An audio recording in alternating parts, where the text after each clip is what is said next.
Disney plunged into mystery as scuba-clad thief robs Disney riverboat restaurant and escapes underwater. In one of the most unusual heists Florida has ever seen, a man dressed in full scuba gear successfully robbed a Disney riverboat restaurant before making his daring escape underwater. The audacious event took place late on a Monday evening at Paddlefish, the popular faux riverboat restaurant anchored at Disney Springs, a bustling entertainment district within Walt Disney World. Guests enjoying the park remained blissfully unaware as a brazen crime unfolded right on the shores of Lake Buena Vista. Authorities revealed that the scuba-clad intruder approached the restaurant by water, swimming silently through the lake before climbing aboard. Once on deck, he quickly removed and stashed his cumbersome diving equipment, ensuring he could blend in long enough to reach his target. His destination was the manager's office, where 2 employees were in the process of counting the day's earnings. The thief reportedly entered the room, restrained the pair of staff members, and swiftly seized the evening's deposit, which is believed to have totaled between $10,000 and $20,000. The entire heist had the hallmarks of a carefully orchestrated operation. Surveillance images later released by investigators showed the man spray painting a security camera to obscure his identity. He was dressed head to toe in scuba gear, including a wetsuit, gloves, and goggles, leaving little identifying detail exposed. After securing the cash, he calmly returned to his hidden gear, suited up, and slipped back into the waters of Lake Buena Vista. In a cinematic move reminiscent of the legendary skyjacker D.B. Cooper, he vanished beneath the surface, leaving authorities baffled by his unconventional method of escape. Despite the drama, Disney's famed ability to maintain order and magic prevailed. By Tuesday morning, Paddlefish opened at its normal time, serving guests with no visible sign of the chaos that had occurred hours before. Families dined, cast members carried on their work, and the restaurant's ambience remained perfectly intact, as though nothing unusual had ever taken place. Law enforcement has since been combing the area for clues, but with the suspect's complete coverage in diving gear, identifying him has proven to be a significant challenge. His underwater getaway makes tracking even more difficult, as he could have emerged at any number of discrete spots around the expansive lake. For many observers, the incident has sparked comparisons to a Hollywood film, blending the charm of Disney's setting with the intrigue of a high-stakes caper. The sheer boldness of the crime has turned the scuba thief into an almost mythical figure, with locals and online commentators dubbing him an aquatic bandit and jokingly speculating that he may have planned his heist after a ride on the park's famous attractions. While the police investigation continues, one fact is certain. The combination of Disney magic, Florida waters, and an audacious criminal has created a mystery that will be remembered for years to come. The man in scuba gear may have swum away into the darkness, but his strange and daring crime has left an indelible mark on Disney Springs history. The Wignapper. In downtown Riverside, an unusual mystery has emerged that has quickly captured the attention of both locals and social media users alike. The Mission Galleria antique shop, known for its eclectic items and quirky charm, has posted a flyer unlike any other, declaring the hunt for a wignapper. According to the shop, an individual entered the store and stole the wig from one of their mannequins, sparking both amusement and disbelief. The flyer, taped prominently for passers-by to see, includes a security photo of the suspect, alongside images of the missing wig. To add humor to the otherwise peculiar incident, the shop also included an artist's depiction of how the suspect might appear now, simply a photograph of the wig photoshopped onto the individual's head. Beneath the light-hearted tone, however, lies a genuine request for help. The flyer pleads for the wig's safe return and even offers a reward if it is found. As of today, the culprit has not been caught, and the wig remains missing. The antique shop's playful approach to the situation has turned the theft into a local talking point, with many in Riverside sharing the poster online and laughing at the tongue-in-cheek artistry behind it. While it is clear the store wants their mannequin restored to its former glory, they have also embraced the humor of the event, transforming what might have been a small act of mischief into a story that has drawn widespread attention. The mystery of Chalice Welch. The disappearance of Chalice Welch has left her family, friends, and community searching for answers. Chalice was last seen on the night of the 2nd of February after being dropped off at a birthday party at the Irving Embassy Suites, located in Irving, at around 10:30 in the evening. She was seen by friends later that evening entering a car with an unidentified man. That moment marks the last confirmed sighting of Chalice, as nobody has heard from her since. Her belongings, including her jacket, were left inside the hotel where the party took place, suggesting she intended to return. Her phone activity provides another critical piece of the puzzle. Chalice's phone stopped pinging just after 12:30 on the 3rd of February, which was just hours after she was last seen. The final phone call made from her number was at 12:23, around the same time as her last Instagram post. After that, all of her social media activity ceased. Investigators and family members later learned that her phone was turned off around 1 in the morning and that it had been tampered with, leaving it permanently inoperable. The gravity of her disappearance grew even clearer just days later. On the 5th of February, Chalice's youngest child celebrated their first birthday, but Chalice never showed up. For her family, this was one of the strongest indicators that something was terribly wrong, as they knew she would never willingly miss such a significant moment in her child's life. Details surrounding her last movements have only deepened the mystery. According to her biological father, Jason Welch, the family knows the name of the man who picked her up from the party, but that name has not been released publicly. This man, referred to here as SD, told others that he and Chalice went together to an apartment at Mandeville Lane in Dallas. However, witnesses inside the Mandeville apartments reported that SD arrived alone and that Chalice was not with him. When asked, he claimed not to know where Chalice went. Despite these inconsistencies, by November 2024, Chalice's mother, Kimberly Spinks, stated that police had still not interviewed many of the individuals who attended the birthday party that night. This lack of progress has caused immense frustration for her family, who continue to advocate for more thorough investigation and public awareness. The mystery has drawn further speculation. Jason Welch has shared his belief that Chalice may have been exploited, though he has not revealed the details behind this concern. While unconfirmed, the theory reflects the family's desperation to find answers and the disturbing reality that her vanishing remains unsolved. A reward of $7,000 has been offered in relation to Chalice's case, as her loved ones cling to the hope that someone will come forward with information. To this day, Chalice Welch remains missing, and her family continues to demand answers, refusing to let her story fade from public memory. Her disappearance is a haunting reminder of how quickly someone can vanish, leaving behind loved ones desperate for the truth. The mysterious disappearance of two sisters from a remote village. In the quiet, remote village of Asteo on Saipan Island, part of the Northern Mariana Islands, a haunting mystery has gripped the community for over a decade. Faloma Kitugwa Luk, born on February 9, 2001, and her younger sister, Milena Kitugwa Luk, born on February 13, 2002, were two bright and well-loved children raised by their grandparents after both parents had left the island. Their father, a former police officer, had relocated to Micronesia for work and rarely maintained contact with the family, while their mother had moved to Guam and eventually to the mainland United States.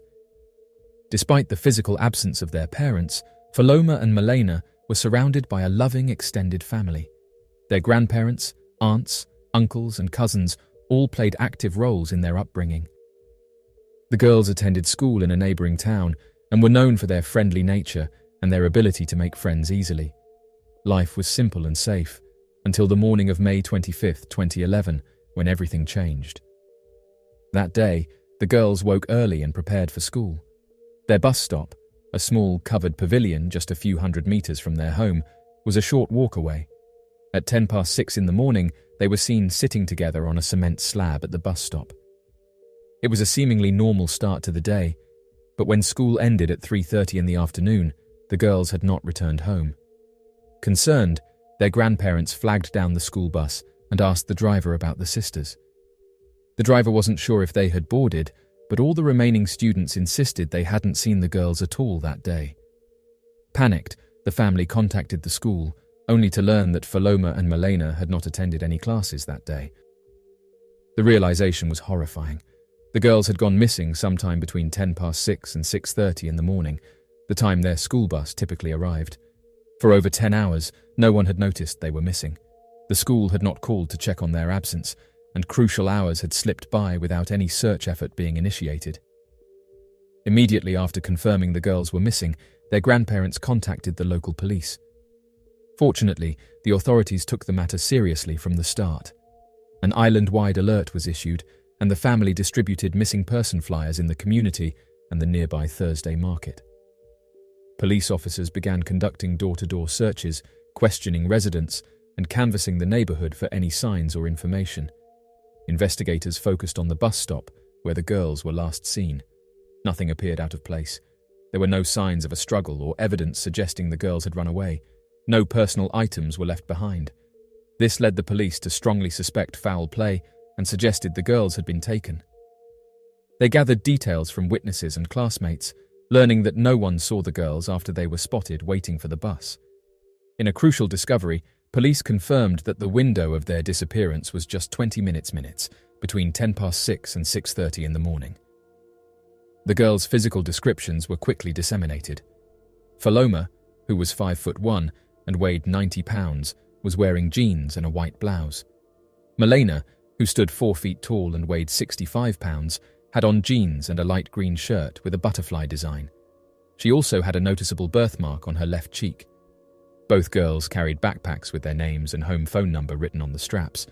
Faloma's was dark purple and labelled with Kitugwa Look, while Milena's featured a Dora the Explorer design. The dense vegetation surrounding the area likely obscured whatever occurred, and despite the many homes nearby, no witnesses came forward with credible sightings. As part of the investigation, police examined Faloma's school journal, but it revealed nothing unusual. Milena's journal, however, was missing, raising further questions. The police pursued every lead they could with the limited resources they had. One of their final independent efforts was to search the local landfill. But this labor-intensive task proved too difficult for the small department to handle alone. Recognizing the severity of the situation and the potential need for greater expertise and manpower, local authorities reached out for federal assistance. On May 27th, just 2 days after the disappearance, help arrived. The FBI, U.S. Customs and Border Protection, and the U.S. Marshals Service joined the investigation. Homeland Security and the DEA also sent personnel to assist. With these powerful agencies involved, the search effort expanded dramatically. A force of 500 volunteers combed through the island's rugged terrain. U.S. Navy helicopters and a C-130 aircraft from the Air Force flew aerial searches over the jungles. Divers scoured the surrounding beaches, and a specially trained tracking dog from Hawaii was brought in to navigate the thick jungle. Quarantine laws were even waived to expedite the canine's arrival. Despite the immense effort and coordination, no trace of the two sisters was ever found. Their disappearance remains one of the most baffling and heartbreaking mysteries in the history of the Northern Mariana Islands. The community was left with unanswered questions, and the girl's family continues to live with the pain of not knowing what happened. Years later, the case of Faloma and Milena Look still haunts those who remember it. The photograph of two smiling young sisters, full of life, stands in sharp contrast to the emptiness left in their absence. Their disappearance serves as a chilling reminder of how quickly lives can change, even in the most peaceful and remote corners of the world. Despite the lack of answers, their memory lives on in the hearts of those who search for justice and truth. The mysterious 1566 celestial phenomenon over Basel. In the summer of 1566, the skies above Basel, Switzerland, became the stage for one of the most mysterious and widely witnessed celestial events in recorded history.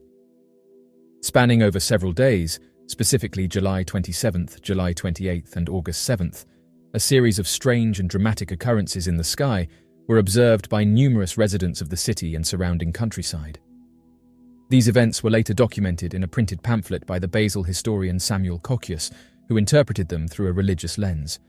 However, the phenomena have since drawn the attention of historians, meteorologists, and even UFO researchers, each offering different interpretations of what transpired in those eerie skies. According to the pamphlet, the first strange event occurred on July 27th. On that day, the sun reportedly shone brightly throughout the day, but around 9 in the evening, its appearance began to change dramatically. Witnesses claimed the sun dimmed and took on the size and shape of the full moon, eventually appearing to weep tears of blood, while the sky behind it darkened ominously. The moon, nearly full at the time, also took on a deep, unsettling red hue.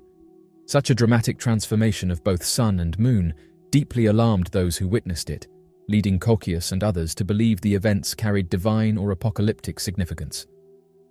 The following day, July 28th, the sun once again behaved abnormally. It rose around 6 o'clock, but retained the eerie, blood-red coloration it had exhibited the night before. The sky and buildings were bathed in this red light, casting an unnatural glow over the city.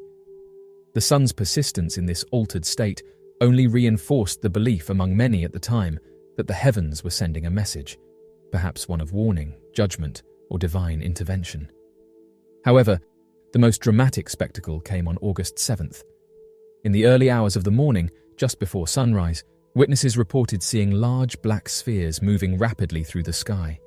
These spheres, numbering in the dozens, seemed to move with coordination and purpose, as if engaging in a kind of battle.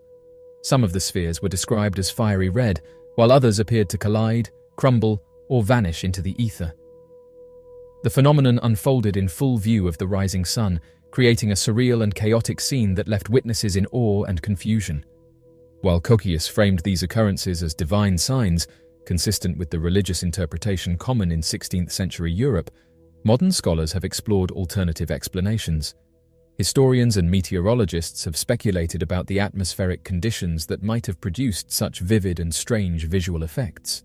Some suggest rare weather events, atmospheric optics, or even volcanic activity elsewhere in the world may have contributed to the unusual sun and moon appearances. However, it is the August 7th event, the apparent battle of black and fiery spheres, that has captured the imagination of UFO researchers. To some in the modern era, the description bears a striking resemblance to unidentified flying objects, or UFOs, engaging in some kind of coordinated movement or confrontation. The speed, shape, and behavior of the spheres, particularly their seeming ability to vanish or crumble mid-air, have led some to theorize that this was not a natural event at all, but a sky battle between unknown craft. This interpretation is further supported by similar reports from the 15th and 16th centuries, where leaflets often described miraculous or unexplainable spectacles in the sky. Regardless of the interpretation, be it religious, natural, or extraterrestrial, the 1566 Basel celestial phenomenon remains one of the most compelling and mysterious events in early modern European history. The fact that so many people witnessed and documented the event, including its unusual progression over several days, suggests that something extraordinary did occur. Whether a dramatic atmospheric anomaly or something far more mysterious, the skies over Basel in 1566 continue to provoke fascination and debate to this day. What happened to the statue of Athena at the Parthenon? Towering high above the city of Athens, the Parthenon remains one of the most iconic symbols of ancient Greece and classical civilization. With its magnificent Doric columns and marble foundations, the Parthenon endures as a testament to the ingenuity and artistry of 5th century BCE Athens. Yet, while the temple itself still stands, scarred by centuries but undeniably present, its most sacred and awe-inspiring centerpiece is gone. The statue of Athena Parthenos, the colossal gold and ivory figure of the city's patron goddess, has vanished. Once considered the crowning jewel of Athenian craftsmanship, the statue's fate remains one of antiquity's most enduring mysteries. Constructed between 447 BCE and 438 BCE, the Athena Parthenos was the work of the celebrated sculptor Phidias, commissioned during the golden age of Periclean Athens. Standing approximately 11.5 meters tall, the statue was chryselephantine, composed of ivory for Athena's skin and sheets of gold for her garments and armor, all supported by a wooden frame. The craftsmanship was extraordinary. Athena held a smaller statue of Nike, the goddess of victory, in her outstretched right hand, while in her left she gripped a massive spear. A detailed shield rested at her side, adorned with elaborate scenes from Greek myth, including the battles of the Amazons and the giants. A coiled serpent curled at her feet, symbolizing wisdom and protection. From her helmet to the soles of her sandals, the statue was rich in symbolism, power, and divine grandeur. Although the statue remained intact and revered for many years, its decline began in the 3rd century BCE. During this time, the tyrant Lascaris, in need of resources during a siege, ordered the statue stripped of its gold. The act was both sacrilegious and pragmatic, as the precious metal was melted down to mint coins. Though this desecration damaged the statue's magnificence, the structure itself may have remained standing. Some scholars suggest that after Lascaris's fall, efforts were made to recover the statue in gold leaf or substitute materials to restore its grandeur. Tragically, the statue may have faced its most destructive blow in the 2nd century BCE. Though there are no surviving textual records of such an event, archaeological evidence suggests a significant fire occurred in the Parthenon around 165 BCE. The fire was intense enough to damage the statue's base, leading scholars to believe that the wooden and ivory materials of the original Athena Parthenos were consumed in the blaze. Given the delicate and flammable nature of its construction, it is likely that the original statue did not survive this inferno. However, Athena may not have left her temple for long. In the aftermath of the fire, replicas and restorations of the statue began to appear in coins, miniature statues, and literary references. A new version of the Athena Parthenos was likely commissioned, reaffirming the cultural and spiritual significance of the goddess to the Athenians. Writers such as Pliny the Elder, Plutarch, and Pausanias describe the statue in their works, suggesting that a replacement was erected and admired for centuries afterward. The replica may not have matched Phidias's original in material or artistic achievement, but it continued to draw reverence and maintain Athena's presence within her sacred temple. The second Athena Parthenos stood for several more centuries, enduring into the twilight of the ancient pagan world. By the 5th century CE, the Roman Empire had shifted its religious allegiance to Christianity, and temples dedicated to pagan deities began to be repurposed or destroyed. The Parthenon itself was converted into a Christian church dedicated to the Virgin Mary. During this transitional period, many idols and symbols of the old gods were removed or destroyed. The philosopher Marinus of Samaria, writing in the Life of Proclus, cryptically noted that the statue had been removed by the Christian people who moved that which should not be moved, indicating that the statue was no longer in the Parthenon by the late 5th century. Where the statue went next remains one of history's unanswered questions. Some believe it was transported to Constantinople, the Byzantine capital, much like other famed statues of the classical world.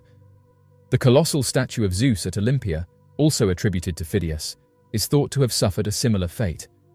Supporting this theory is a 9th century account by the Byzantine scholar Arethus of Caesarea, who described a statue resembling Athena in the Forum of Constantine, among other masterpieces of ancient Greece.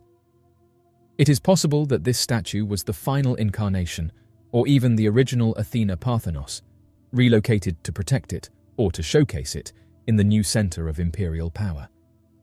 If the statue did reach Constantinople, it may have survived for centuries until the catastrophic events of the Fourth Crusade in 1204 CE, when the city was violently sacked by Western European armies.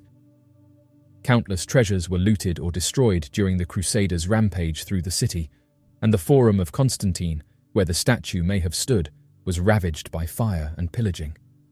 If Athena's likeness survived until then, it likely met its end in the chaos of this brutal event. What makes the story of the Athena Parthenos so captivating is not only its artistic grandeur, but also the complete silence surrounding its disappearance. No detailed contemporary account survives to describe its final moments. A statue that once stood as the heart of a city, a symbol of divinity, wisdom, and protection, simply vanished from the annals of history. While fragments of its design and scattered descriptions endure, the statue itself, whether burned, dismantled, or stolen, has become a ghost of classical antiquity. The mystery of the Athena Parthenos serves as a solemn reminder of how even the most revered icons can fade into obscurity. Through war, religious change, and time itself, an artwork once regarded as the pinnacle of human achievement vanished without a trace. Yet, in its absence, the legend of Athena Parthenos lives on, inspiring scholars, artists, and storytellers to imagine the beauty and grandeur of what once stood at the heart of Athens. The mysterious Falcon Lake incident. Inarguably, a profoundly captivating and potentially one of the most reliable UFO sightings, not just in the year 1967. but conceivably throughout history, took place in the scenic landscapes of Canada. This extraordinary event was not only remarkable for its time, but has also left a lasting imprint on the annals of UFO encounters. The incident that took place on the 20th of May 1967, commonly known as the Michalak encounter, continues to be a topic of interest and investigation in present times. On that particular day, Stefan Michalak, a 51-year-old mechanic, was exploring the rugged and dense woodlands bordering Falcon Lake in pursuit of rare, valuable, or intriguing minerals. This expedition took place within the confines of Whiteshell Provincial Park in the Manitoba region of Canada, a significant distance of approximately 80 miles from his residence in Winnipeg. While engrossed in examining what he believed to be a piece of quartz crystal, a sudden uproar from the surrounding wildlife captured his attention. Gazing skyward, Stefan observed two luminous red, oval-shaped entities through the canopy of trees, swiftly advancing towards him. Upon closer inspection, he noticed the unusual speed at which these objects were approaching, escalating the intrigue of the encounter. The unexpected convergence of wildlife commotion and the emergence of the mysterious glowing shapes infused a sense of curiosity and mild apprehension within Stefan, prompting a mixed rush of emotions. The surreal nature of the sighting and the swift movement of the objects left him momentarily stunned, his mind contemplating the possible origins and intentions of these mysterious visitors. An atmosphere of both wonder and caution enveloped Stefan. As he gazed ahead, observing the scene unfold before him, one of the objects descended gracefully, finally settling on a cluster of rugged rocks situated roughly 160 feet away from his vantage point. Simultaneously, the second object remained suspended above him at a distance of about 15 feet, seemingly in perfect equilibrium. Suddenly, without warning, it swiftly ascended into the sky, propelled by an unseen force, disappearing into the vast expanse above. In a secluded spot on the rocks, the mysterious object maintained its position, mirroring the stillness of Michalak, who was observant of the unfolding events. A sensation of intense warmth enveloped the air, creating an unusual ambience around him. The object underwent a remarkable transformation, a spectacle that captivated Michalak's attention as it cycled through a series of color changes. Initially crimson, then transitioning to a somber grey, before finally settling into a radiant hue resembling hot stainless steel embellished with a golden aura. In his later account, Michalak described the door of the craft as having a unique combination of being square yet with rounded edges, further detailing how a vibrant purple light emanated from within the mysterious object. Additionally, he vividly recounted experiencing waves of warm air enveloping him and the unmistakable scent of sulfur lingering in the air. The mention of the sulfur smell holds particular significance, as it is a common element noticed in various encounters of close extraterrestrial contact. This observation not only adds to the authenticity of his experience, but also aligns with recurring themes in similar reports of such encounters. As he approached the mysterious craft, a distinct buzzing noise, reminiscent of a rapid-running miniature electric motor, resonated in his ears. The closer he moved, the clearer the voices became, and he gradually discerned that they were indeed human, albeit with extremely high pitches. The atmosphere around the craft seemed to hum with an otherworldly energy, intensifying his curiosity. As he inched closer, the voices grew in clarity, eventually revealing their human quality, albeit significantly high-pitched. In a bid to establish communication, he vocalized in a variety of languages, spanning from English and Russian to French, Italian, and Ukrainian.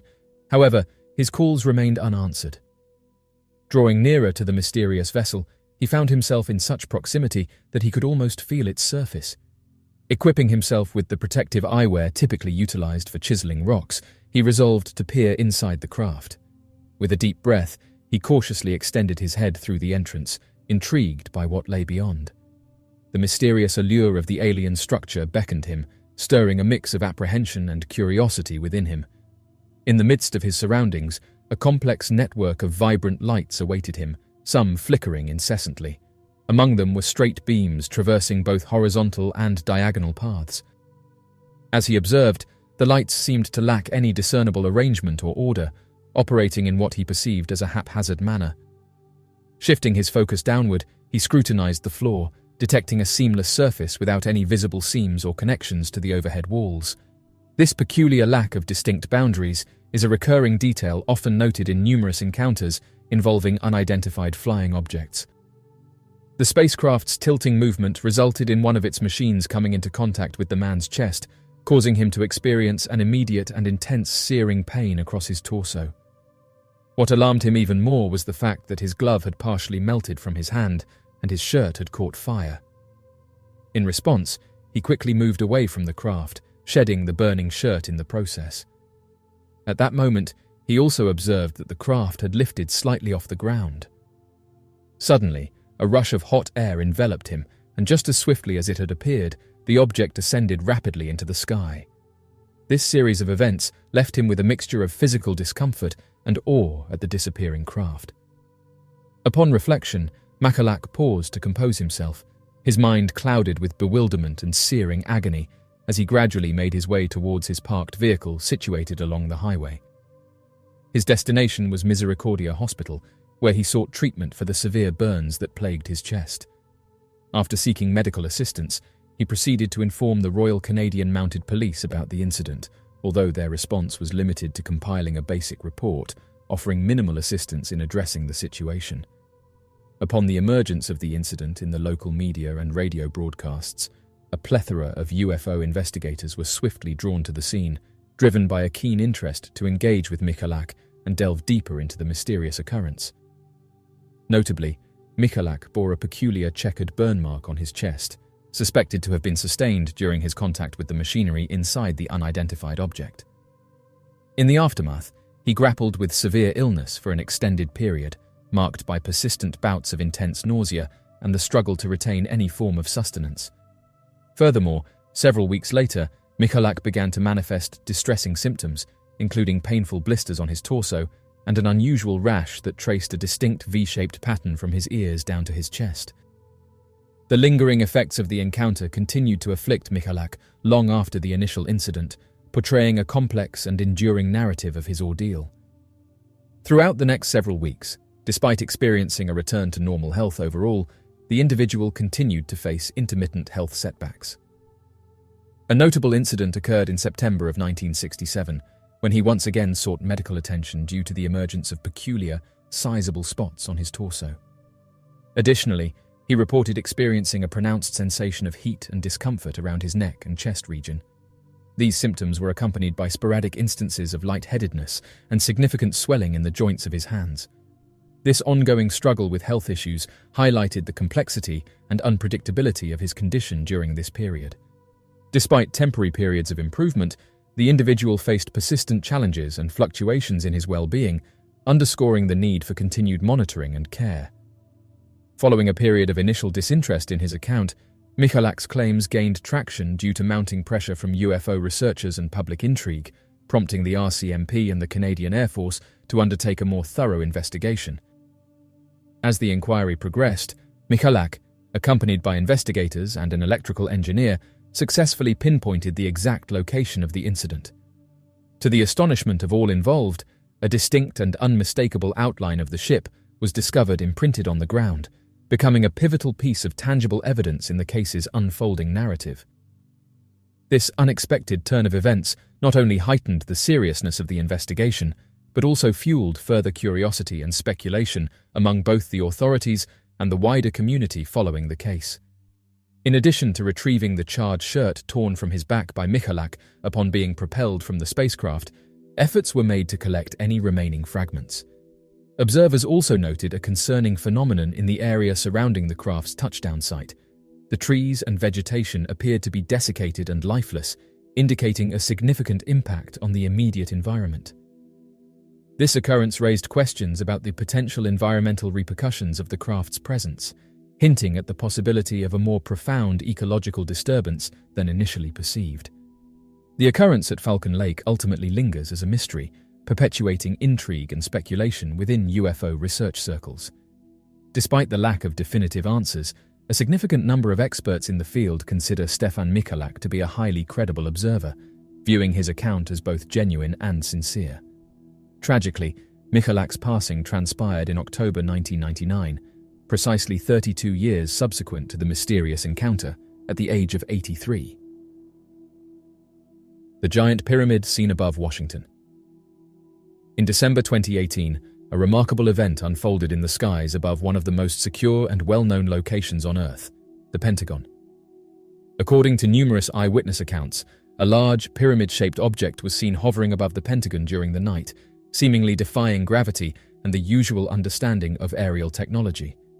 This mysterious object was reportedly caught on camera from various angles by multiple witnesses, and the footage soon found its way to social media platforms, where it quickly went viral. The event was discussed widely, with many speculating about the origin and purpose of the UFO.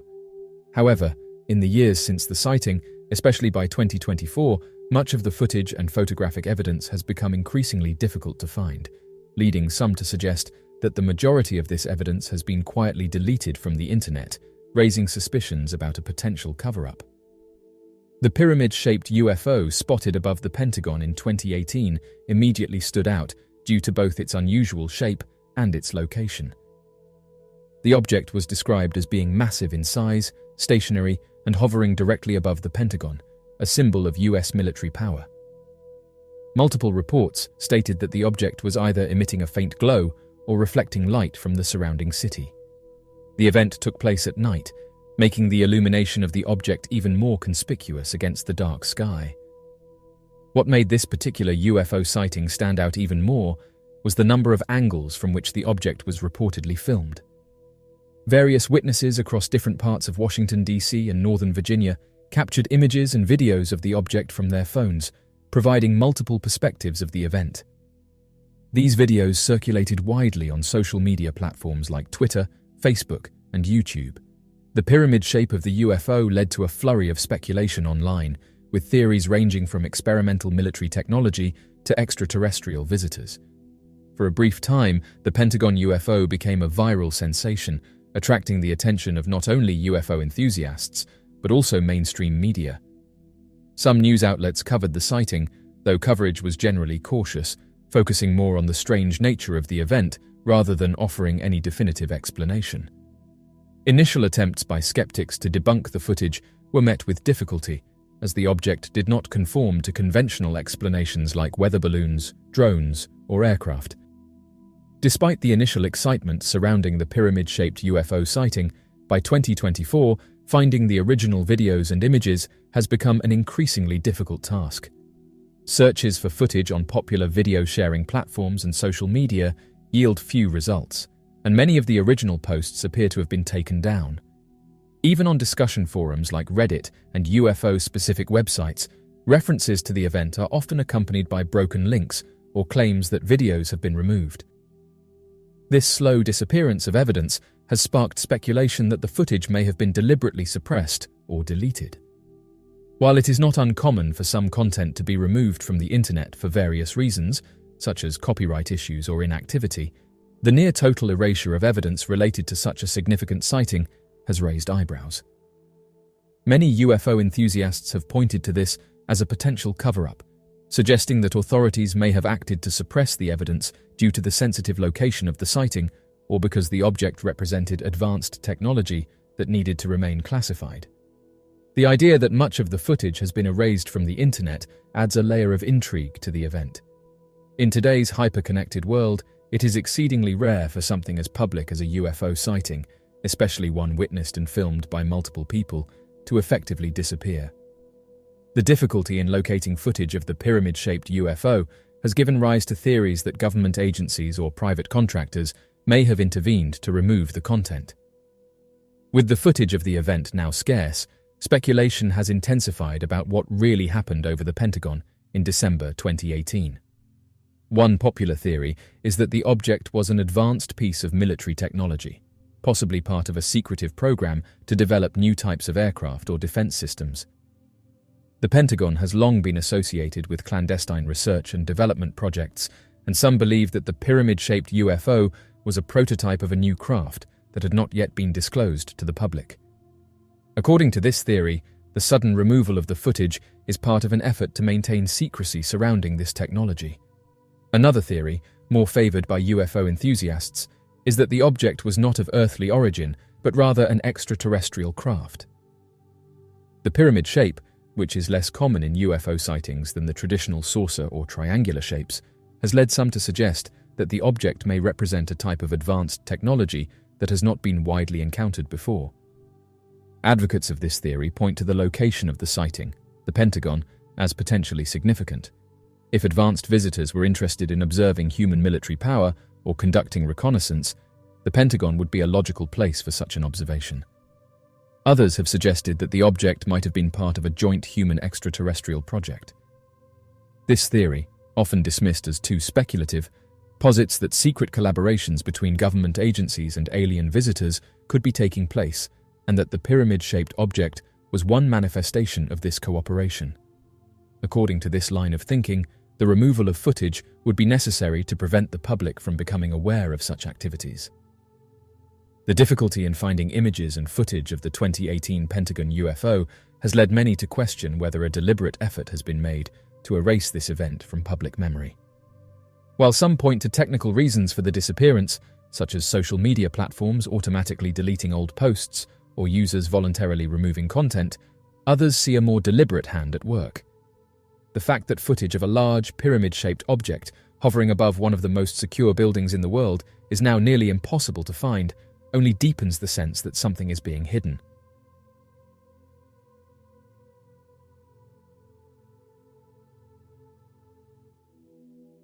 The pyramids located in Egypt have consistently been the subject of countless ideas and theories. Since their first discovery, scientists and scholars have made ongoing efforts to unravel the mysterious nature of their construction. Recently, there has been a disclosure of KGB files holding fascinating information about a celestial being that was recovered from inside the Great Pyramid. Dr. Viktor Ivanovich, a science advisor for an advanced propulsion system, has uncovered significant information concerning a secretive project. Dr. Ivanovich revealed that the KGB deployed covert operatives within the Egyptian government. These operatives recorded phone conversations related to the renowned pyramids with the intention of conducting surveillance.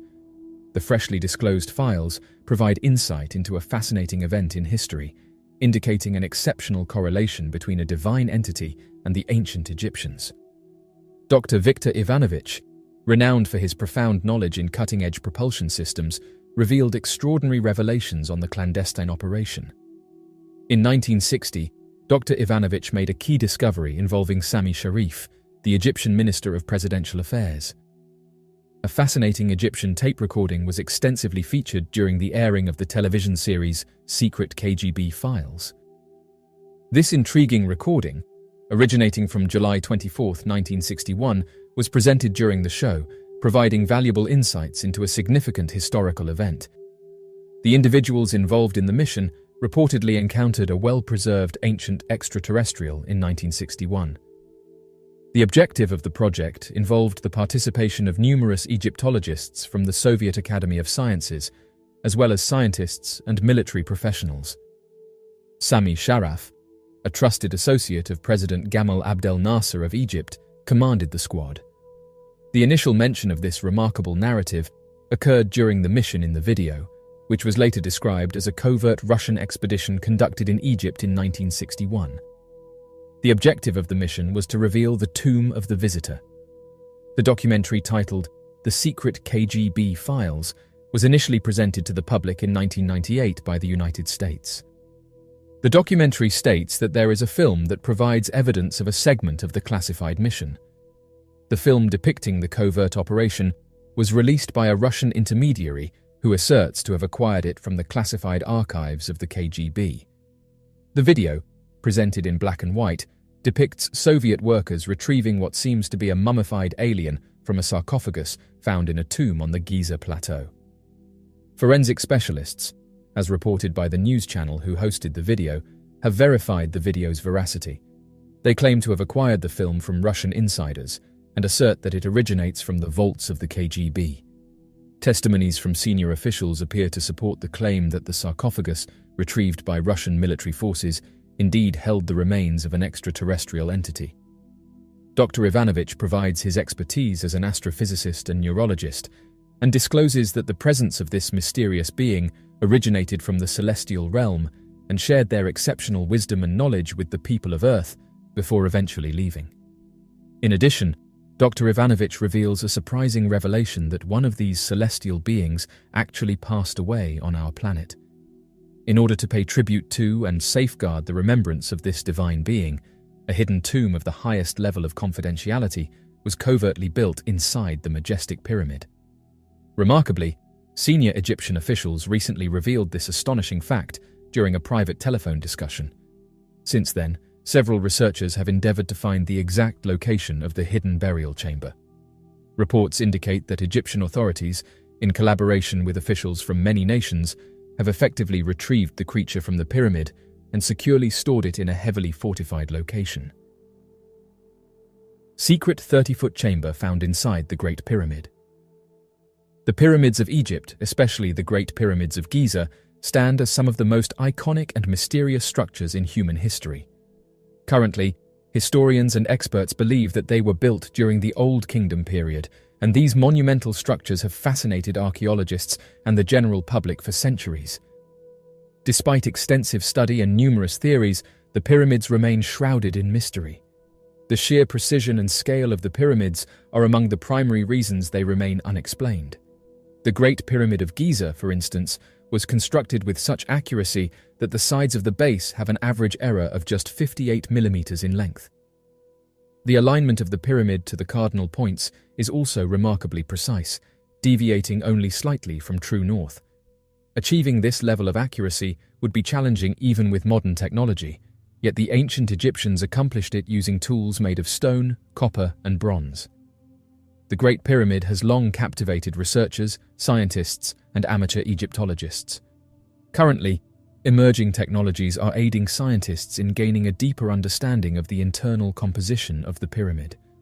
Recently, researchers have utilized non-invasive technologies to uncover a 30-foot passageway inside the pyramid. While the purpose of the secret realm remains unknown to them, they hold the belief that there could be similar spaces in existence. In the 19th century, scientists commenced the process of exhuming and excavating Egyptian pyramids. It was discovered that architects intentionally created the pyramids with inside chambers in order to safeguard the pharaohs and their valuable possessions from potential thieves. Excavating the interior of a pyramid posed a significant threat of causing irreparable damage to its structure. Consequently, for over 100 years, researchers were left to conjecture about the contents concealed within. Nevertheless, in the past few decades, non-destructive methods like cosmic ray detectors and infrared thermography have been assisting scholars in examining pyramids without inflicting harm. A concealed 30-foot tunnel was further elucidated in a 2023 study published in the scientific journal Nature by an international consortium of academics hailing from Egypt, France, and Japan. The corridor has a width of approximately 6 feet and is located above the main entrance on the north side of the pyramid. The study team, affiliated with the Scan Pyramids project, initially discovered the existence of a corridor and an additional vacant area referred to as the Big Void in 2016 and 2017 respectively.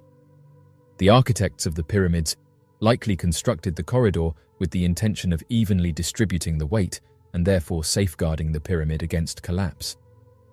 The experts have not entered the tunnel for thousands of years, but they assume that the design was intentional. The content beyond the end of the corridor is uncertain. The Scan Pyramids teams employed a divide-and-conquer strategy in order to get insight into the interior of the pyramid. 2 Japanese teams entered familiar chambers located beneath the corridor in order to gain a more comprehensive understanding of its structure. A team of French individuals operated externally. Each individual utilized a cosmic ray muon detector of their own to ascertain the quantity of muons that were absorbed by the building. A decreased number of muons would suggest that the rock possesses a substantial mass and high density. A greater intensity of rays indicated the absence of any obstructions hindering their passage. Once the teams analyzed their findings and assessed the size of the area, they were authorized to insert an endoscopic camera into the corridor through a narrow opening. The laborers responsible for constructing the pyramid were the final individuals to have access to the corridor's interior. Nevertheless, the camera footage offered a unique opportunity to see inside the concealed chamber and unveiled its distinctive design. Launched in 2015, This project aimed to use advanced, non-invasive technologies to explore the internal structures of Egypt's ancient pyramids without causing damage to these precious monuments. The Scan Pyramids team employed several cutting-edge technologies to detect the hidden voids. The primary method was muon tomography, which uses cosmic rays to create images of the pyramid's interior. Muons are subatomic particles that can penetrate deep into solid materials. By placing detectors inside and outside the pyramid, scientists can measure the muon flux and create a three-dimensional map of its internal structure. Differences in muon density reveal the presence of voids or less dense areas within the pyramid. In addition to the big void, the Scan Pyramids team identified several smaller voids and anomalies. These include a corridor-like void behind the chevrons on the north face of the pyramid and a smaller cavity near the pyramid's entrance. These discoveries indicate that the pyramid's internal structure is more complex than previously thought and may contain additional hidden chambers and passageways. One of the most intriguing questions raised by the discovery of the hidden voids is their role in the pyramid's construction. Some researchers suggest that these voids may have been used to reduce the weight of the stone blocks above the Grand Gallery and other critical areas, preventing structural collapse. Alternatively, they could have served as temporary construction spaces or areas for workers to maneuver large blocks into place. The construction of the pyramids required a massive labor force, yet the logistics of assembling and maintaining such a workforce remain unclear. Estimates suggest that tens of thousands of workers were needed, but how they were organized, housed, sustained, and if this was even what happened during the pyramid's construction is still a topic of debate. The exact methods of quarrying, transporting and assembling the massive stone blocks, some weighing as much as 80 tons, add another layer of complexity to the mystery. The pyramid's precise alignment with celestial bodies indicates an advanced understanding of astronomy. The Great Pyramid, for example, is aligned with remarkable accuracy to the cardinal points and the stars of Orion's belt. This suggests that the ancient Egyptians had sophisticated knowledge of the stars and their movements.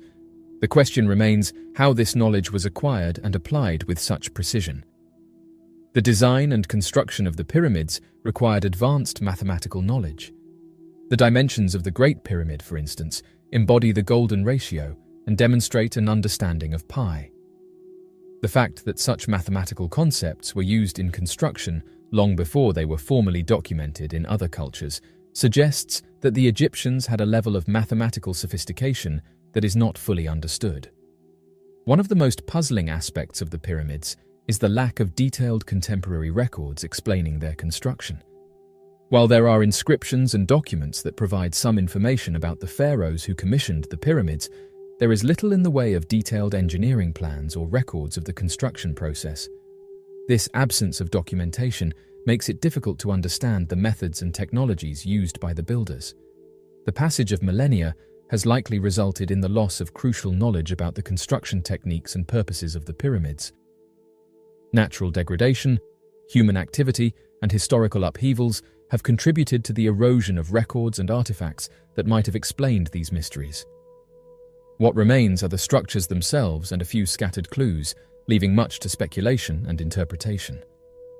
One of the more controversial theories is that the pyramids were built with the assistance of advanced beings or a lost civilization. Proponents of this theory argue that the precision, scale, and advanced knowledge required to build the pyramids exceed the capabilities of ancient human societies. While this theory lacks empirical evidence and is generally dismissed by the scientific community, it highlights the sense of wonder and disbelief that the pyramids inspire. Another theory posits that the ancient Egyptians possessed advanced technology that has since been lost to history. This could include sophisticated tools or techniques for moving and assembling large stone blocks. The lack of physical evidence for such technology means this theory remains speculative, but it underscores the possibility that there are aspects of ancient Egyptian society that we have yet to discover or understand. The pyramids of Egypt, especially the Great Pyramids of Giza, remain shrouded in mystery for several reasons. The precision and scale of their construction, the advanced knowledge of astronomy and mathematics required, the lack of detailed historical documentation, and the numerous theories and speculations all contribute to their mysterious nature. These ancient monuments stand as testaments to the ingenuity and capabilities of the ancient Egyptians, and their mysteries continue to captivate the imagination. As technology advances and new discoveries are made, we may come closer to understanding the full story behind the pyramids, but for now, they remain one of history's greatest mysteries.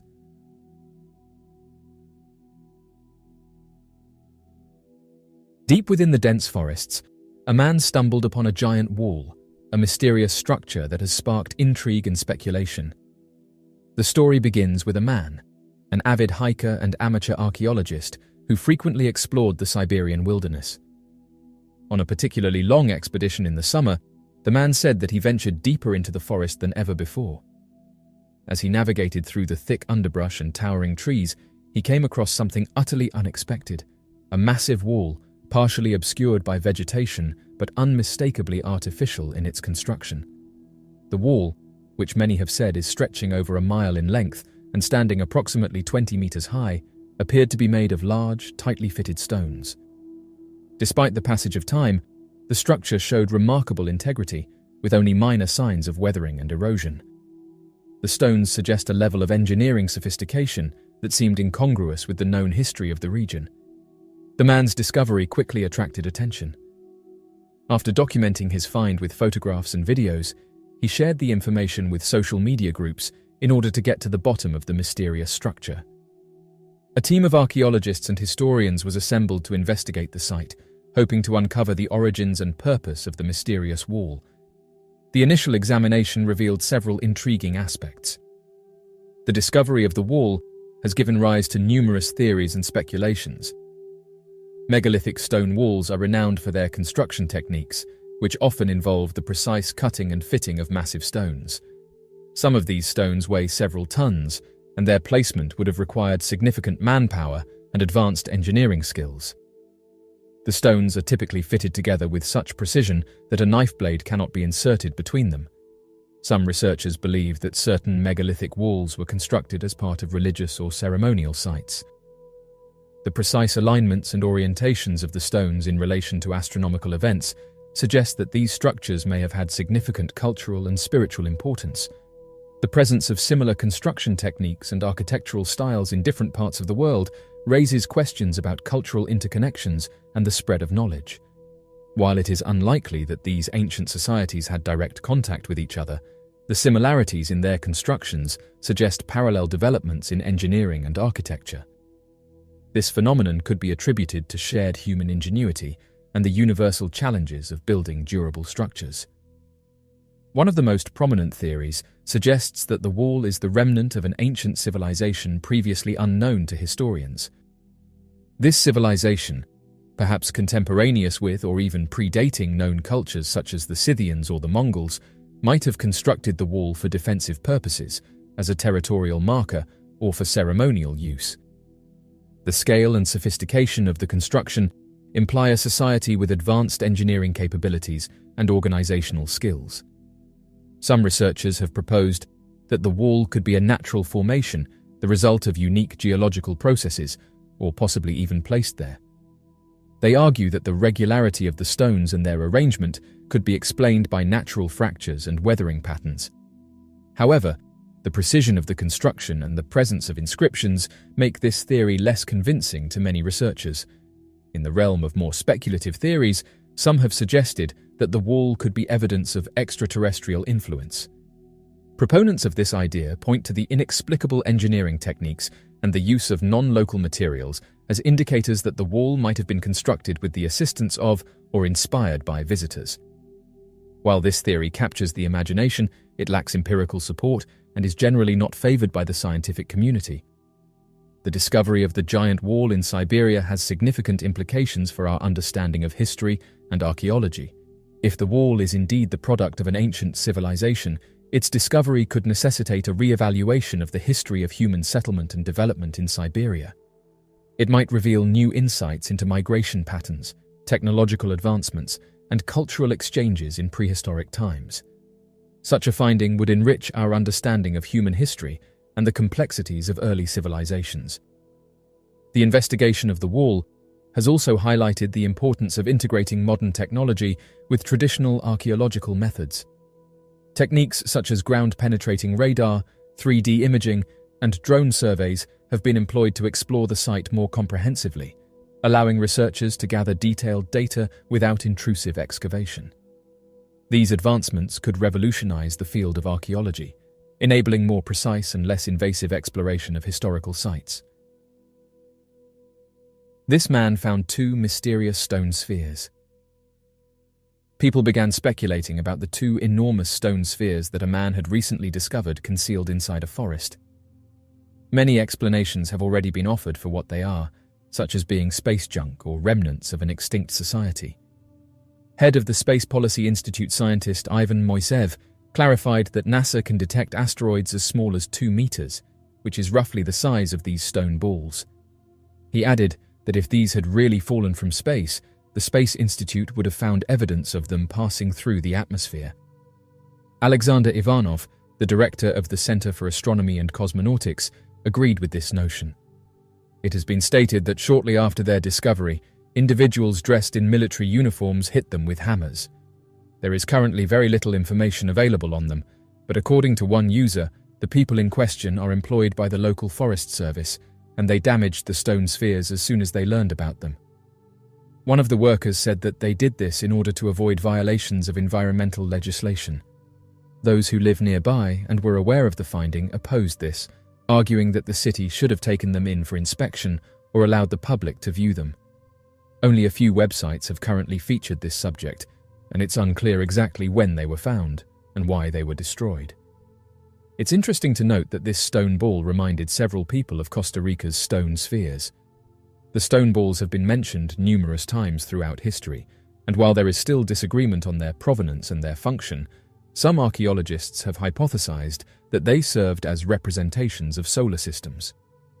These spheres, which are dispersed across Costa Rica's jungles, were first discovered in the Taraba River Delta and have since been located as far north as the Estrella Valley and as far south as the mouth of the Coto Colorado River. The objects were enormous, with most measuring up to 2 meters in diameter and weighing over 16 tons, so it doesn't seem like a simple task. It was once thought that these spheres had a function in that they matched constellations in the sky, and that these tails reflected the constellation from which the gods had come, according to ancient Costa Rican mythology and evidence uncovered by archaeologists. According to amateur scholars who have spent countless years studying these stones, the spheres may have functioned as an early star chart, representing a very particular constellation as described by the ancient gods in an effort to reveal to humankind their home planet when the time was right.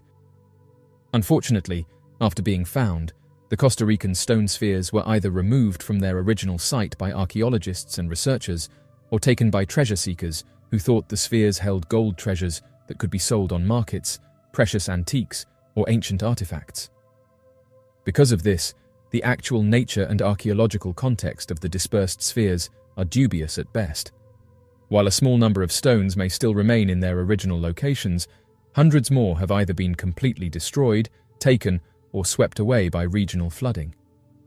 Despite the potential value of the remaining stones in terms of archaeological context and discovery, the discovery has, for some odd reason, remained mostly unrecognized and unacknowledged since it was made back in the 1940s. Curiously, residents in several parts of Brazil have claimed to have found these in undeveloped regions, only to learn that they had been taken out soon after. Stories such as these have led some people to speculate that the true origins of the spheres are unknown and that we will never know their true purpose until more investigation can be done. Several people have taken a different approach and suggested that these objects must be of special interest because officials are flown in to investigate and assess the damage shortly after reports of strange objects making contact with the ground. This is not the first time that strange objects have been observed making contact with the ground. Some witnesses who were in the area when these objects made contact with the ground have offered some intriguing theories. They also claim to have seen mysterious lights flashing moments before the objects made contact with the ground, and to have even had a close-up look at the object when it landed a few hundred meters away. The first people on the scene have stated that they are unable to identify the object in issue, but they have noted that the military is nearby and that they will be removing it for everyone's safety. This has occurred in a number of nations, including the UK, Mexico, Brazil, Australia, and the United States. Soon after seeing these items, witnesses expressed confusion over the reason behind the large number of authorities that they saw in the area and stated that the mysterious lights that were observed a few days prior to the object's descent could not be explained by a satellite or meteorite. According to amateur researchers, dense forests appear to be the location of a diverse spectrum of unexplained sightings, as well as unusual encounters that typically remain unexplained. Many people have reported seeing unusual occurrences in these areas over the years, but the lack of explanations has just let people's imaginations run wild.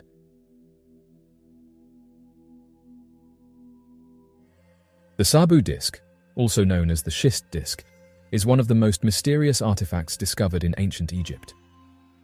Found in the tomb of Sabu, the mysterious artifact has puzzled archaeologists and historians since its discovery by British Egyptologist Walter Bryan Emery in 1936.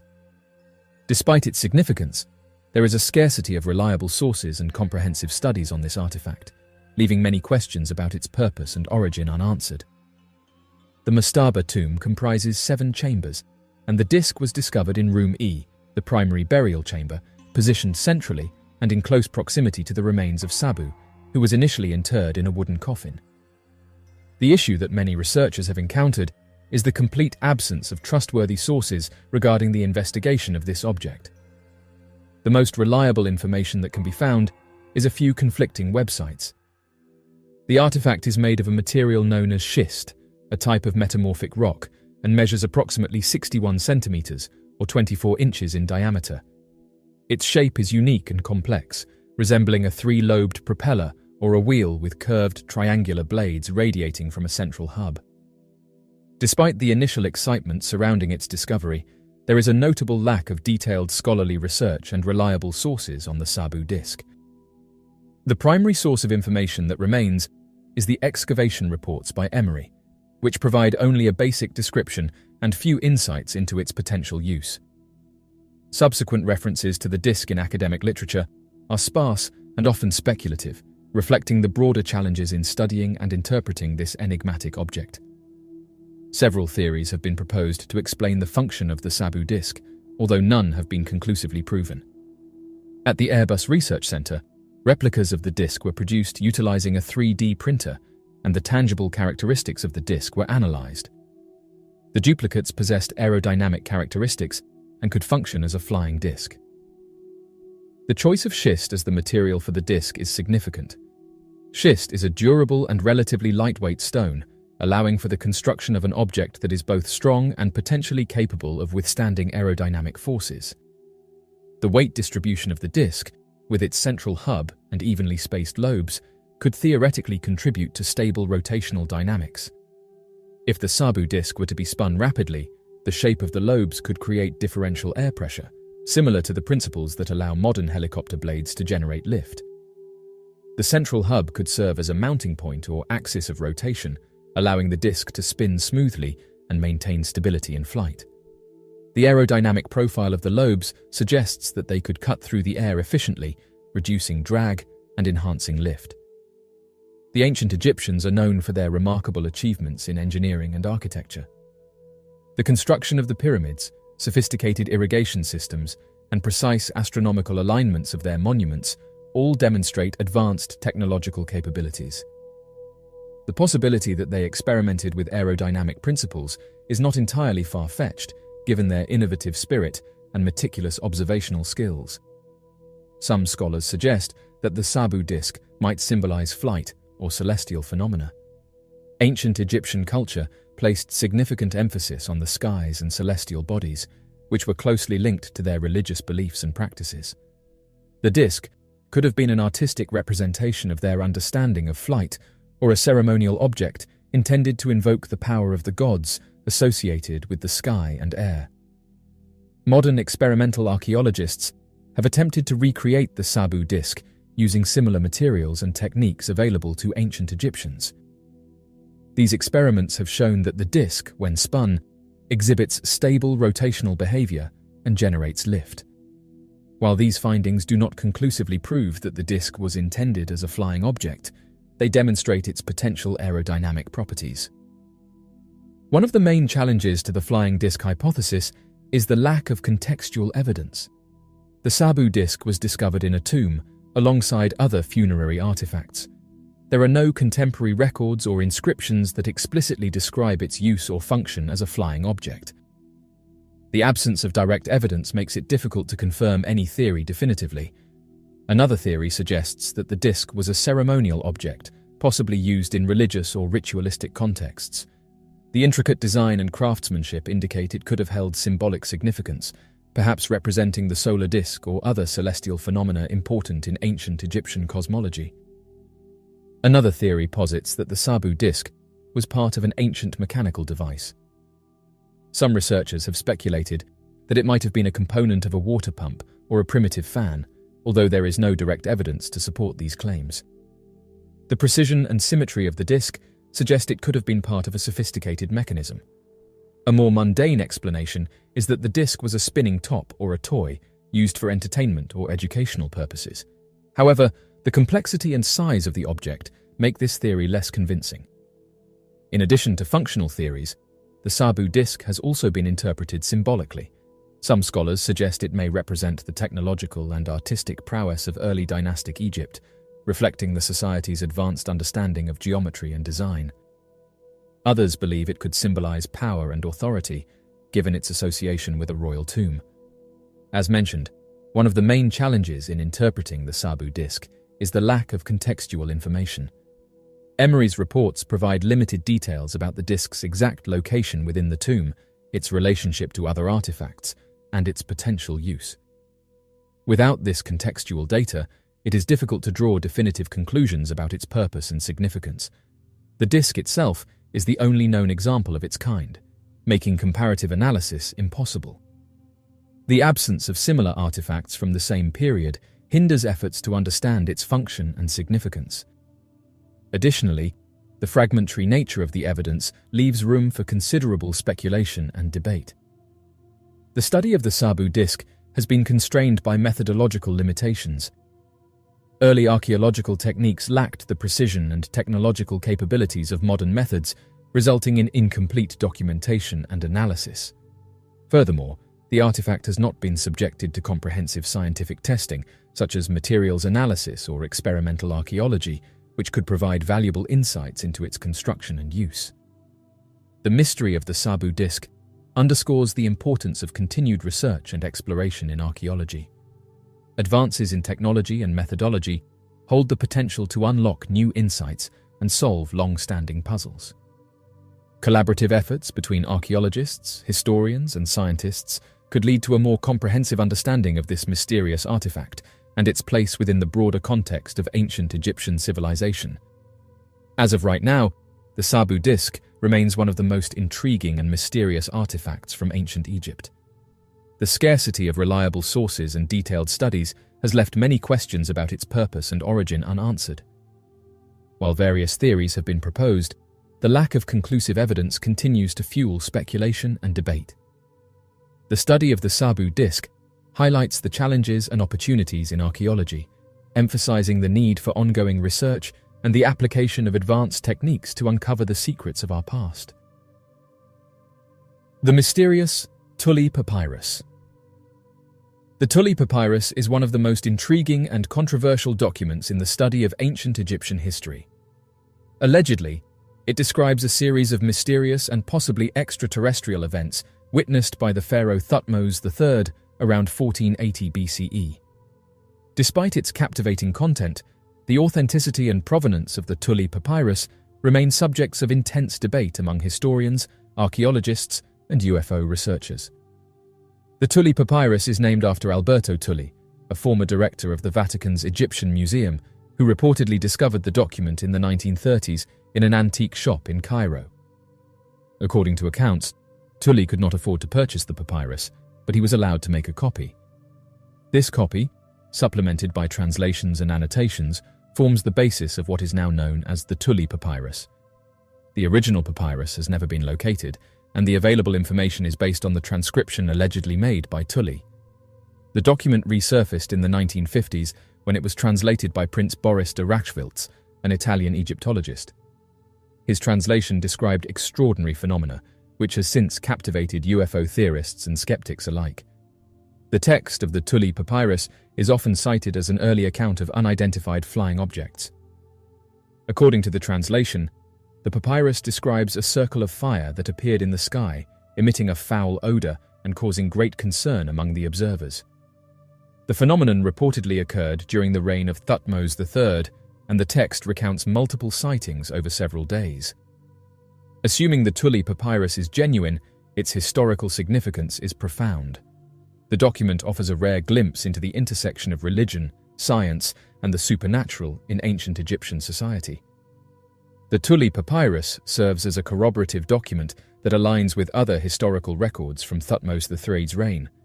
Known as one of Egypt's most successful pharaohs, Thutmose III expanded the empire through military conquests and monumental building projects. The papyrus adds a new dimension to his legacy, suggesting that his reign was also marked by remarkable celestial events. The papyrus underscores the centrality of religion in ancient Egyptian life. The described response to the aerial phenomena reflects the deeply held belief that the gods influenced natural and supernatural events.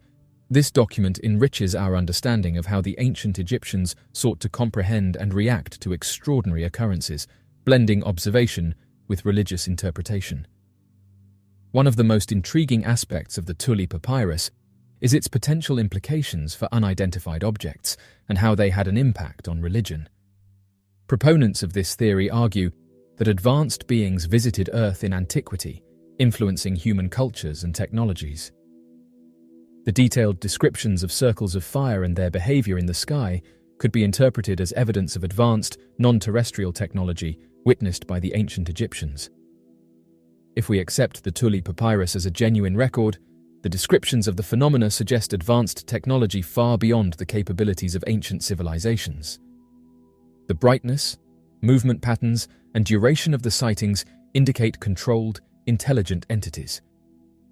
This raises the possibility that ancient Egypt experienced direct or indirect contact with extraterrestrial beings. The impact of these sightings on Egyptian culture, as recorded in the papyrus, supports the idea that such encounters could have shaped religious and mythological narratives. The reverence and fear associated with the phenomena might have reinforced beliefs in powerful deities and supernatural forces, integrating these experiences into the broader cultural and religious framework. Assuming the Tully Papyrus is real and genuine, it stands as a remarkable document that offers invaluable insights into ancient Egyptian history, religion, and potentially extraterrestrial encounters. The detailed accounts of aerial phenomena, witnessed during the reign of Thutmose III, enrich our understanding of how ancient civilizations perceived and reacted to extraordinary events. The papyrus highlights the sophisticated blend of observation, religious practice, and interpretation that characterized ancient Egyptian culture. Furthermore, the Tully Papyrus invites us to consider broader questions about humanity's past interactions with the unknown. Whether these circles of fire were indeed extraterrestrial visitors or misunderstood natural phenomena, the document underscores the timeless human fascination with the sky and the mysteries it holds. As we continue to explore and interpret ancient texts like the Tully Papyrus, we gain not only historical knowledge, but also a deeper appreciation for the enduring quest to understand our place in the universe. Elizabeth Honch. A man who, according to the authorities, took out his wife and daughter in 1995 while they were living in a New York suburb and then created a new life and family in Ohio, was given a 60-year prison sentence. Officials reported that Elizabeth Honch was unknown for 19 years. They were not identifiable by authorities due to a lack of proof. They remained unidentified until a lady from Virginia Beach contacted New York State Police in June 2014 in search of relatives who had gone missing since 1995. Several rounds of DNA testing had confirmed they were a mother and daughter. According to the evidence, Honch visited family members' houses soon after the incident took place and informed them that Marcia and Elizabeth had left for Australia before him and that he would be joining them because of a job transfer, the state attorney's office stated in a statement. Robert Honch left for South Africa shortly after and returned to the United States a few years later. Robert Honch remarried and had 3 children during that time. When he was apprehended in 2014, he was discovered residing in Dalton, Ohio, with his current wife and 3 children, all under the alias Robert Tyree. Investigators claimed he was linked to what happened by analyzing objects discovered close to the scene. The mystery of Mora Murray. On February 9, 2004, a woman by the name of Faith Westman called the Haverhill, New Hampshire police to report a car collision. It seemed like a black Saturn was trapped in a ditch not far from her house. After thanking her for her call, the dispatcher dispatched an officer. Authorities had received a second contact regarding the accident, this time from Butch Atwood, a bus driver. The woman who drove seemed to be shaken up, but she was unharmed.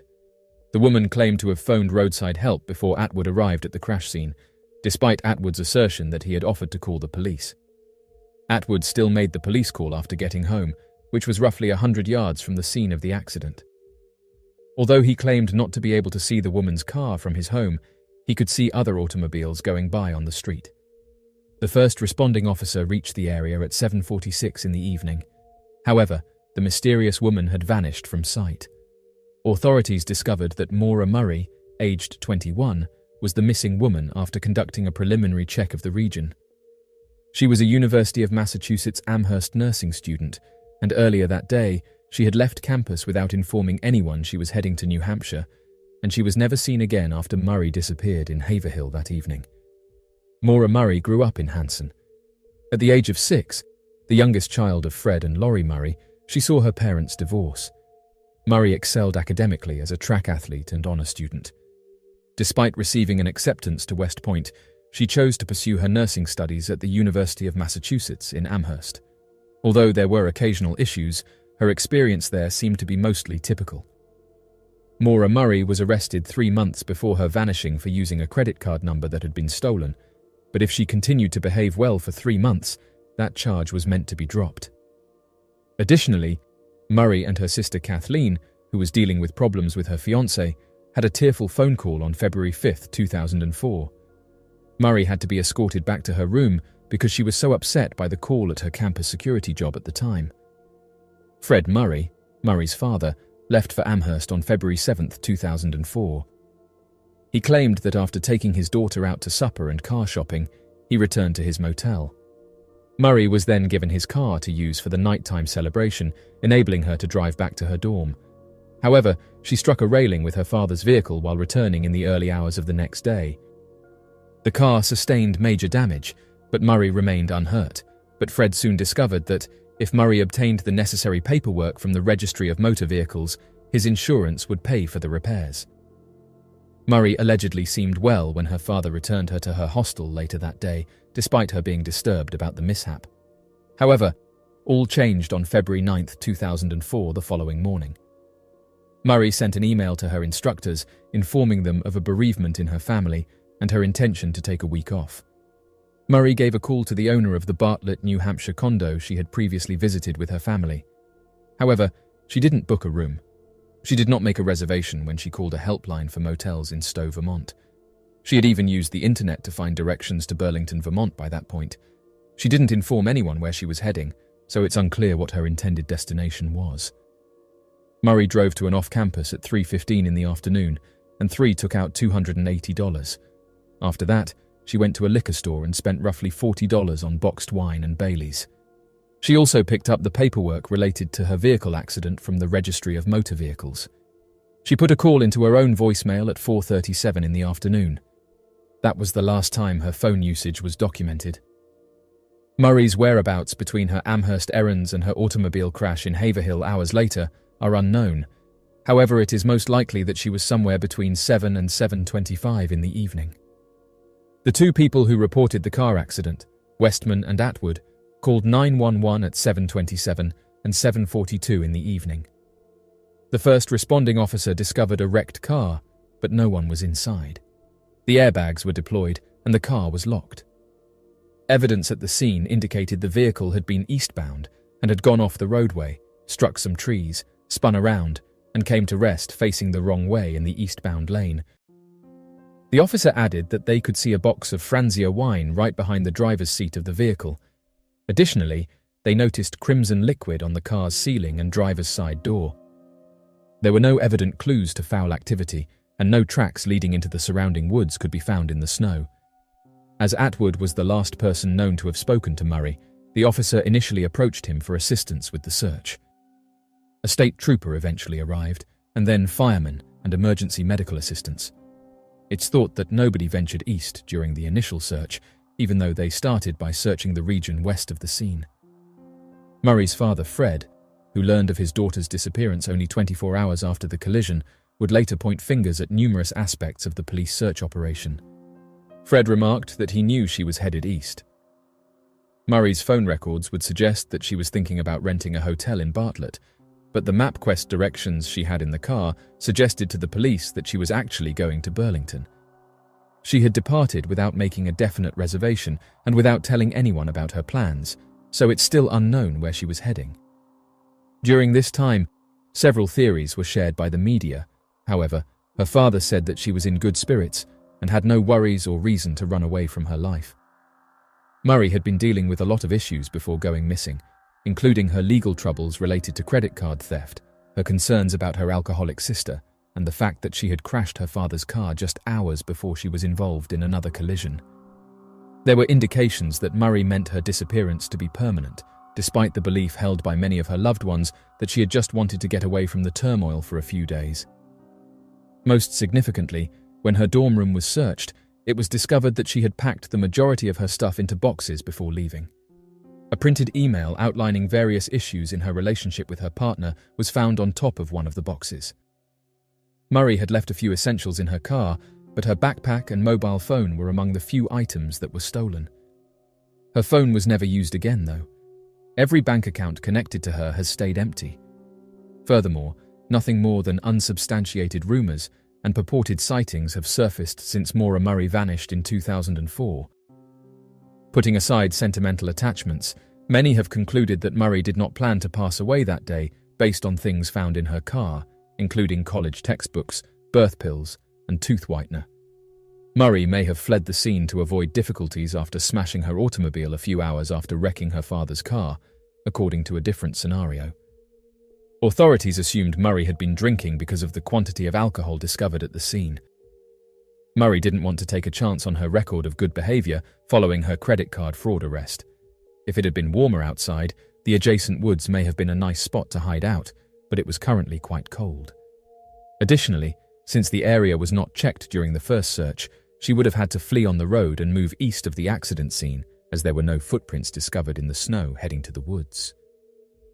Remarkably, a few miles from the accident scene, between 8 and 8:30 in the evening, a contractor who had been driving past on the route where the incident happened that evening later claimed seeing a woman walking westbound.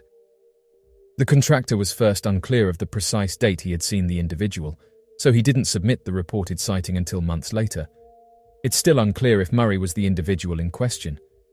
Amateur investigators have looked into all of these possibilities, and more in the years following Mora Murray's disappearance. Atwood, the final person to have seen Murray alive, has been the subject of other speculations. That he did not stay with Murray until assistance arrived was viewed by some as suspicious. In addition, he and his spouse relocated to Florida not long after the incident. Most startlingly of all, some citizen investigators have suggested that Murray's father may have mistreated her, possibly to the point where she fled. Murray's family has refuted this claim. The disappearance of Asha Degree. On Valentine's Day in 2000, Asha Degree disappeared from her Shelby, North Carolina home just before dawn. The previous evening, her parents had put her to bed without any problems. When the family's neighborhood lost power due to a local vehicle accident after midnight, Asha's father went to check on her and discovered that she was still asleep. The FBI and local police were at a loss for words after what happened. Asha and her elder brother, O'Brien, were roommates. He admitted to investigators that he heard Asha shift in the middle of the night and that he heard her bed squeak. Asha stepped forth into the stormy night after putting on her black rucksack with a t-shirt and a book from the school library. About 4 a.m, 2 cars claimed to have seen her by the side of North Carolina Highway 18. Even so, one turned back to check on Asha, but she bolted into the woods. After this, she vanished from sight forever. Asha Degree was born in Shelby, North Carolina, on August 5, 1990. Her parents, Harold and Asha Degree, were devoted and hard-working. Being latchkey kids who let themselves in after school when their parents were still at work, Asha and her brother seldom ventured far from their apartment. Later on, Asha's mother would clarify that her daughter was a very intelligent young woman. As a fourth grader, she led a scholastic life and delighted in going to church with her family. She wouldn't even pet the neighborhood dogs and was cautious about strangers. This added to the mystery surrounding what happened to her on February 14, 2000. Asha had gone to bed at 8 in the evening with her brother. Harold checked on them around 2:30 in the morning, but they were asleep because the house hadn't had power restored until just after midnight due to a nearby vehicle accident. Between then and 6:30 in the morning, Asha Degree disappeared. When her mother went to wake Asha and her brother up for school, she found Asha had vanished. The Shelby Police Department was called right away by the family, and they discovered no evidence of forced entry. Asha had brought her book bag with her, the police observed. Following the failure of canine units to locate even a single smell trail to pursue, investigators got their first leads in the afternoon. Around 4 in the morning, 2 persons contacted the station to report that they had spotted a female on Highway 18 who fit Asha's description. According to one of them, the girl ran into the woods when he attempted to approach her. Detective Tim Adams of the Cleveland County Sheriff's Office stated that this was the last time anyone had a sighting of Asha that had actually been confirmed. Asha Degree's hair bow was discovered by the police in a neighboring shed the very next day. They looked over a 2-by-3-mile region for the following 7 days and 9,000 man-hours, but they came up empty. Additionally, they went through 300 suggestions, none of which worked out. Thankfully, the State Bureau of Investigation in North Carolina and the Federal Bureau of Investigation collaborated to locate the missing Asha and proceeded with their search. The matter was made public by the national news and even the Oprah Winfrey Show, and the Degree family was hoping that appearances on the Montel Williams Show would help. The following clue was not found for more than a year and a half.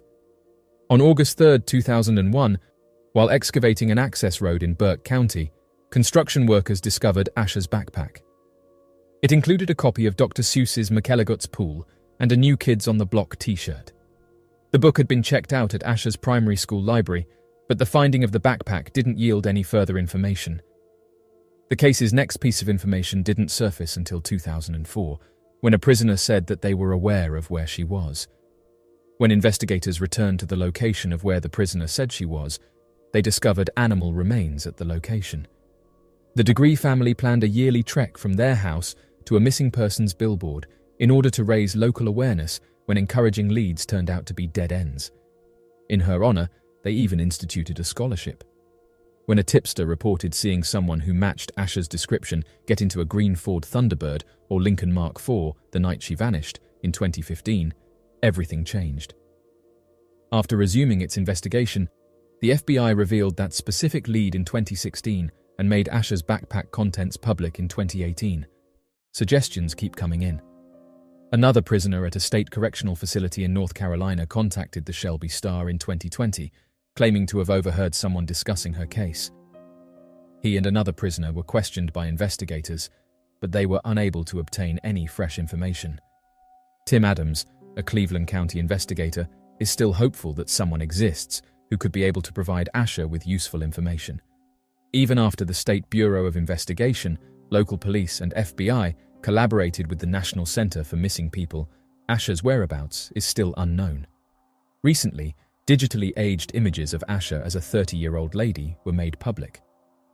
As things stand, the FBI is willing to pay $25,000 for information that identifies her whereabouts. Another $20,000 is being offered by the Cleveland County Sheriff's Office. The parents of Asha Degree hope that the individual guilty has the guts to come forward and hasn't caused any irreversible harm.